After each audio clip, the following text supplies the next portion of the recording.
Our friend Jenny is the sort of person, she was the sort of person, sadly no longer with us, who you'd always have a decent conversation with. She didn't live with us, she lived in Germany, but she often came to stay with us when she was working in London. And invariably, we would talk well into the night, swapping ideas, putting the world to rights, and yeah, always drinking far too much red wine, I think. Jenny didn't have a religious bone in her body, and I'm a priest. But we loved each other and we shared many things in common. However, during one conversation at around 2:30 a.m., she seemed to become anxious that perhaps our views were beginning to converge a little too much. Sipping on her wine nervously, she said, "But you do need to remember, Dave, I am an atheist." "I know," I said, "but you are a very spiritual atheist." "Absolutely," she replied, which is interesting because for centuries, the words religion and spirituality have basically been synonymous. If someone was considered to be spiritual, they would naturally be religious. The two things belong together, and an atheist would shudder at the idea of being described as spiritual. But all that has now changed, as Jenny's story demonstrates. A disconnect has taken place between the two things. And nowadays, hordes of people describe themselves as spiritual who aren't in the least bit religious. And I should say that by spiritual, I'm not talking about spooky, weird stuff or even New Age practices. I'm really referring to a form of intelligence.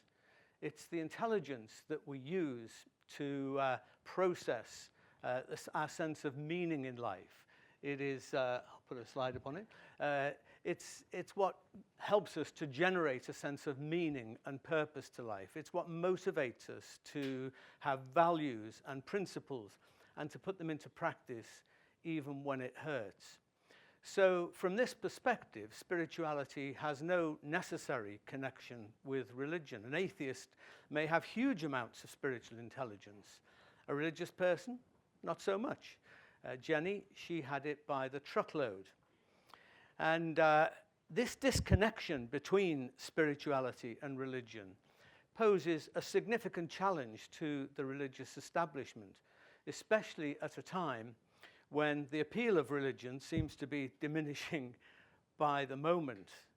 For many people, when they hear about religion, they either yawn or they think about crazy people blowing up buildings or driving trucks into crowds of innocent people in the name of God.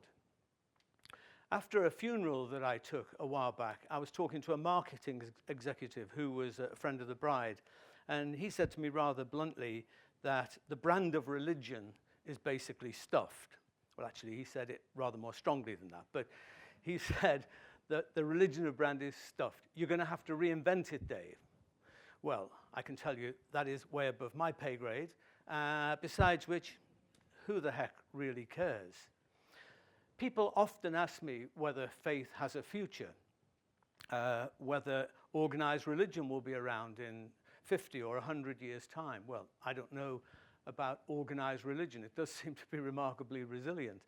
But I do believe with all my heart that spirituality has a future, because that's something that is deeply embedded in the human psyche. We long to make sense of the world. We need to feel that our being here has some significance. We instinctively reach towards something outside of ourselves, not just in religion, but in nature, in the arts, in science, in relationships. And as long as those instincts are present, I think that faith will be around in some form. But therein lies the question, what sort of faith? And what sort of faith would we like to see flourish in the 21st century? And will people of faith be prepared to allow it to grow and evolve, to become indeed a faith for the future rather than something that is locked into the past? The British philosopher Stephen Toulmin said that we have a choice between two attitudes toward the future, that of imagination and nostalgia. It is a choice, he said, between facing the future or backing into it. And nowhere is that choice brought into clearer focus than in the realm of religion, where a conflict exists between progressive, modernizing influences and others who are committed to keeping faith tethered in the past. And there are many things, many areas where that focuses. Sexuality is probably one of the red line issues where this comes to light, especially in my own Christian tradition, where a sharp division exists between people like me who champion a generous, inclusive approach to faith, who celebrate the diversity and beauty of LGBT plus relationships, and others who see them as wrong and sinful. When I talked about this on Radio 2 a while back, sharing my experience of having conducted many same-sex ceremonies, including that actually of our daughter and her wife. Our daughter Lizzie is the one nearest, and Andre is next to her. I'm the one in the pretty dress, by the way.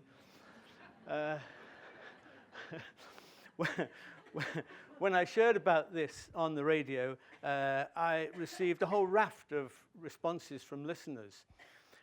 Some from people who vehemently disagreed with what I was saying. One even telling me in no uncertain terms where I would spend eternity. But many, many more from people who were delighted to hear a vicar talking this way. People who are not necessarily anti-religious at all, but people who feel alienated from faith when it stigmatizes people or insists that there is only one way to live our lives, which, of course, is their way. And like many things in life, this is far from being simply an issue that is theoretical. It's about people's lives, obviously, and I really hate it when religion interferes with people's lives in such a way as to screw them up. I took the funeral of Brian, an intelligent, elegant man, effectively married to his partner for 19 years. But he took his own life because he finally couldn't escape from the internalized voices of the religion that he grew up with. I really regret that I couldn't persuade Brian that it was the voices that were wrong and not his sexual instincts. At the funeral, his mother movingly screamed out, reviling the faith that she herself had introduced him to as a child. "Why," she said, "why did you do this to my beautiful son? He was full of love. Why did you drive him to do this?" And Brian's far from alone. Horribly inhumane expressions of religion torment LGBT people around the world.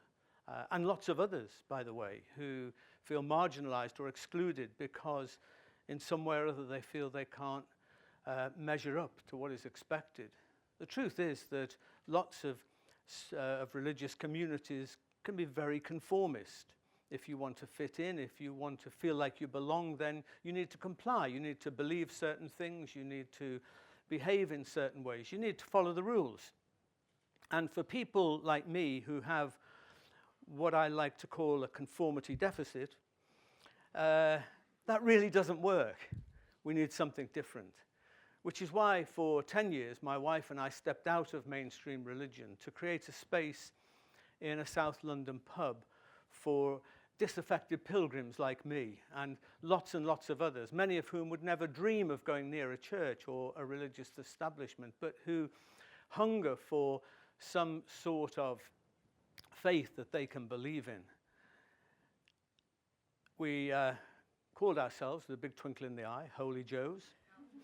And every Tuesday night for a couple of hours over a pint or three, we would discuss, debate, argue about, and explore whatever it was that people were concerned about. It was hundreds of people passed through Holy Joe's during those years. Some of them came just for a few weeks to detox from religion, as someone rather nicely put it. Some stayed for months or years. There was no hidden agenda to convert people or to try to get people back on the right track. There were no correct answers at the end of the evening. It was a genuinely open space. The only requirement being that we listened to and respected the views of other people.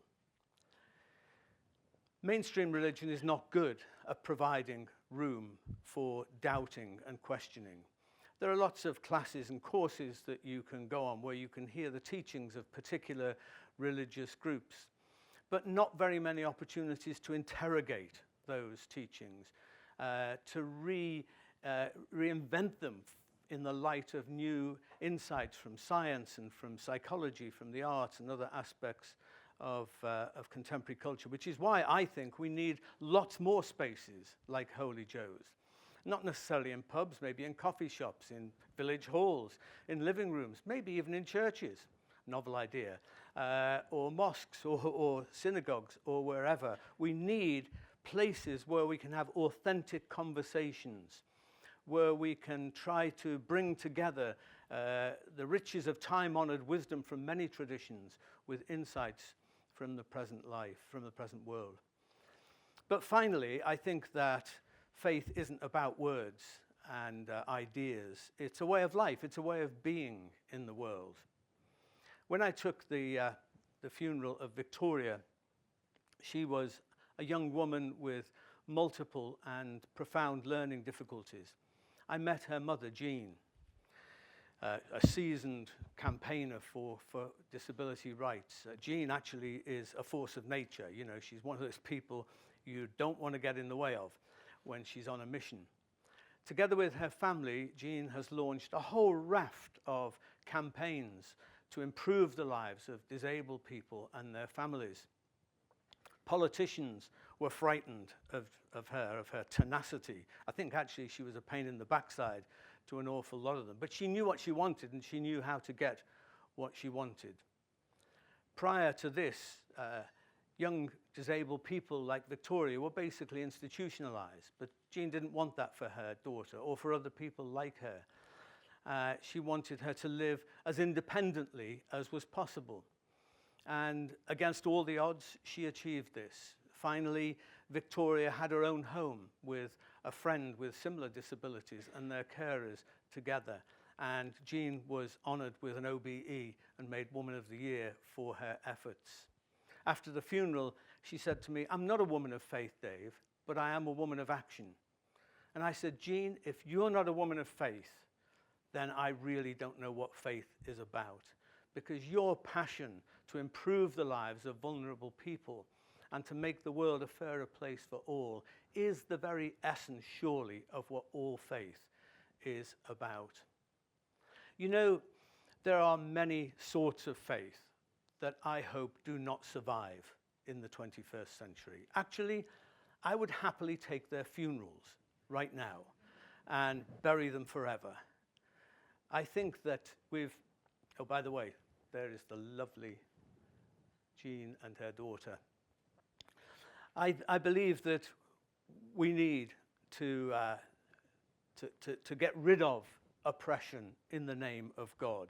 I think that we've had enough of radicalism and violence and hatred in the name of God.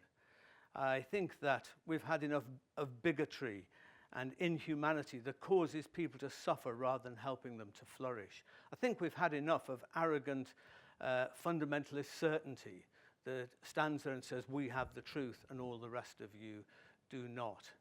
I think that we need a modern progressive faith for a better world, a faith which is humane and compassionate, which seeks justice for all people, especially those who are vulnerable and marginalized, a faith which is skeptical and constantly reinvents itself in the light of changing situations and new understandings, a faith which is filled with spiritual intelligence and which has a beating heart for the future of this precious planet of ours and its creatures, so devastatingly threatened by climate change right now.